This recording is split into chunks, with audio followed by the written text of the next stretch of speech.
Hello everyone, Rev Deanna Cox here. I'm United Church minister serving Daysland, Killam and Rosalind the United Churches, as well as this online community of DKR United. And this is our midweek reflection for the start of Holy Week. In our tradition, we've been journeying through Lent, and that journey takes a dramatic shift this coming Sunday with Palm Sunday, which is the start of the Holy Week. And we've gone from this kind of slow, reflected time, like 40 days of internal reflection, to now suddenly things are going to happen fast in Holy Week. It starts with Jesus' triumphant entry into Jerusalem on Palm Sunday, and things just rapidly shift from there. They have Maundy, Thursday, we celebrate the Last Supper that Jesus had with the disciples, and Good Friday, we talk about how his death, and then Holy Saturday we don't really celebrate it, but it's this space of grief, or like almost like no man's land, right? This vast gap between the death and the celebration of resurrection on Easter Sunday. And so as I was starting to think about what I wanted to share in my midweek reflection today, I had all these swirling ideas and emotions because, as I'm sure you can understand, those services are prepared in advance so that I can get them to the administrator to prepare, and all to the musicians so that they're ready, all those kinds of things. So I have been bouncing between Good Friday, Maundy, Thursday, Palm Sunday, Easter, and back and forth as details get finessed out. And so I was like, my brain was confused, like where I have this swirl of thoughts and emotions. And then it struck me, I wonder if that's maybe how Jesus and the followers felt as they were entering into this time, that some might have just been caught up in the excitement of the growing movement because, the followers of Jesus have been growing and growing. And so I wonder if some of them were just like swept up in that energy of the crowd. I wonder if some were excited. I'm going to sneeze, sorry. Oh, bless me. I wonder if some were just excited about the new life, the potential, the hope that Jesus was bringing them with his ministry and his stories. And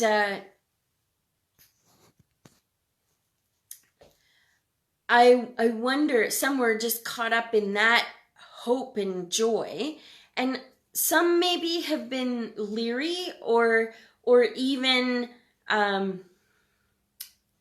grieving because they had this hope in the stories of Jesus, but also they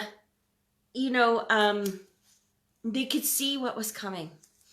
They could see that this was creating tension between this movement, the followers of the way, and the rest of their religious traditions and the government, the ruling powers.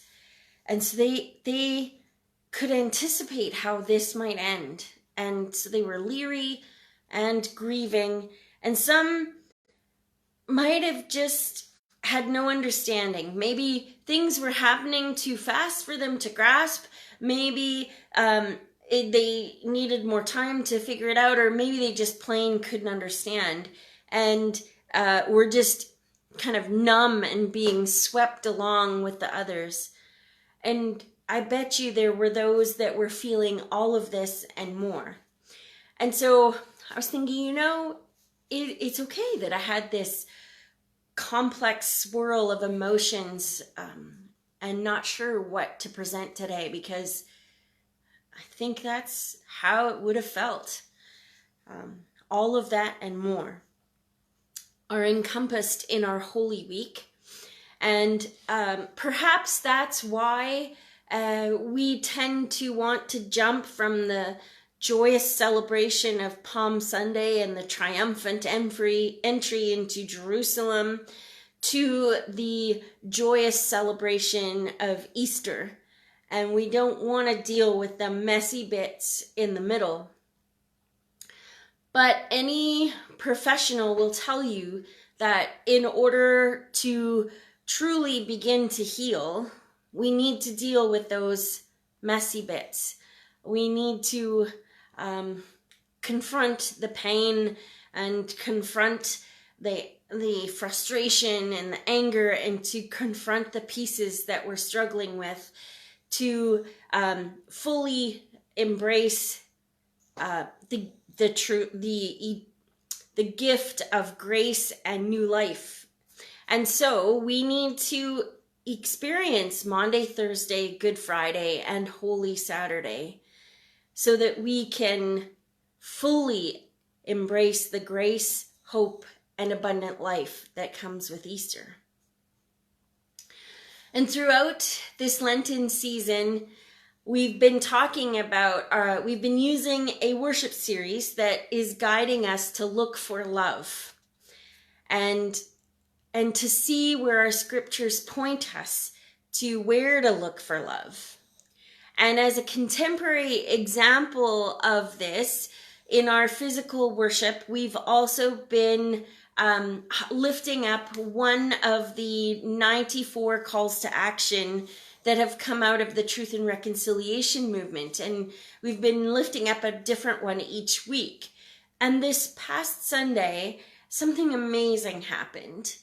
Right after I read the call to action, someone put up their hand and said, how? How do we do this? How do we talk about the need? We talk a lot about the need to change this or that or in our world, but how do we actually do this? How do we act and physically make these changes possible? And out of that question, the most sacred conversation happened as we talked about the complexity of enacting change when so much of what needs to be changed is beyond our control.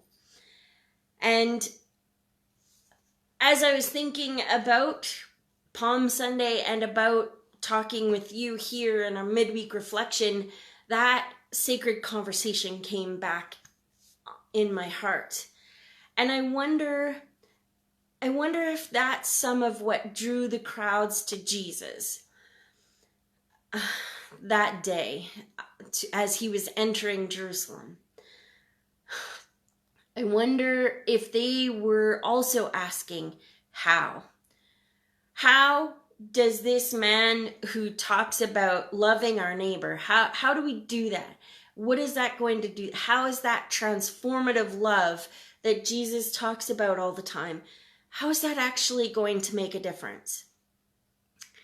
And so maybe some of them showed up because this was their how.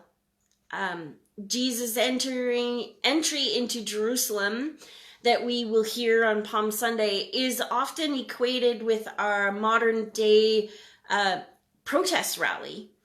And there were two gates, because if you can delve into the scripture, there were two gates into Jerusalem. And the main gate was the Roman army waiting to do their traditional parade and through the city for the Passover season. And at the other gate was Jesus. And our scriptures tell us where the crowds were. And it wasn't the military pomp and ceremony, the glitz and glamour that drew them. It was a simple man, a nobody really, who chose to enter the city riding a donkey. Much to the chagrin of many of the people, I'm sure, who had hoped that this was going to be the display of power that they'd been waiting for, to really show the people what this Jesus was all about. And he decides to ride in on a donkey. So we'll unpack that a little more on Sunday, but I'm sure you can delve into that a little bit on your own. And this story of Jesus' entry into Jerusalem tells us a bit about the how we go about living, is being alert to the unexpected opportunities in our lives. For often, opportunities that will enact the change that is needed come in surprising and unexpected places and people. And so we need to listen carefully and deeply and be ready to respond in unexpected sort of ways.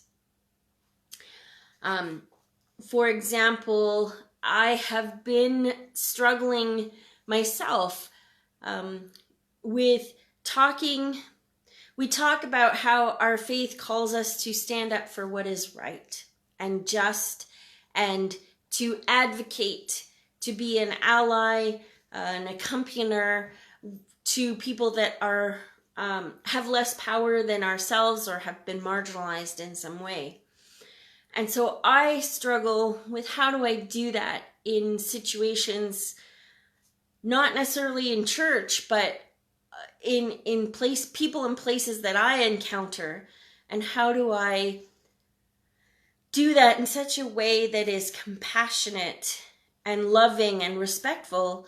For example, if someone in a public situation says something that makes me feel uncomfortable or is harmful, how do I hold them accountable in a way that doesn't diminish or disrespect them, but holds them accountable for that? That, folks, is the how of how we change the world around us, or at least a piece of it. And it's hard. And it takes daring to enter into the complex, messy emotions and conversations that will come from standing up in that way. And but it's also needed. And so I invite you to engage with me in trying to learn how to do that. It's not going to be easy. It's going to take an immense amount of courage and belief, really. So yeah, I encourage you to join me in that. Because sometimes when we hear things in the community, whether it's a response to something or if we're hearing a longing, in working towards answering that need isn't always simple. So I challenge you this week to dare to embrace the complex and messy emotions that erupt when we, like Jesus, stand for love, grace, compassion, and justice.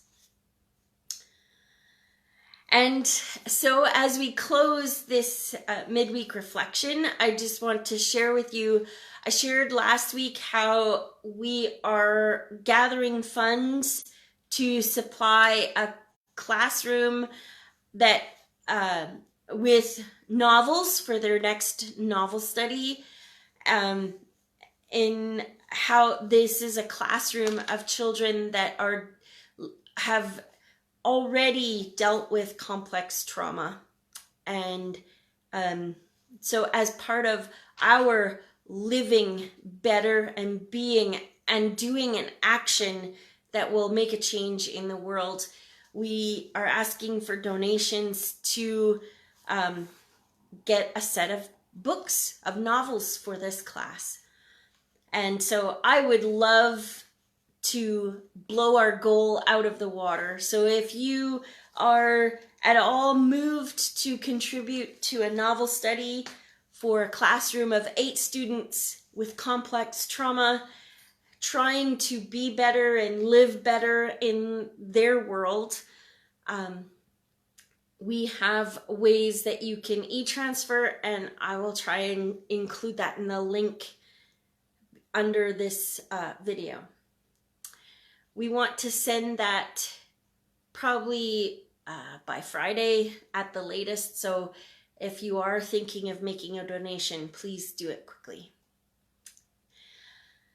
And make a note there's a place for the notations, and just say books for the ranch or for the ranch learning center. That'd be awesome. So friends, that is my discussion on Palm Sunday and living out our faith in this complex and messy world.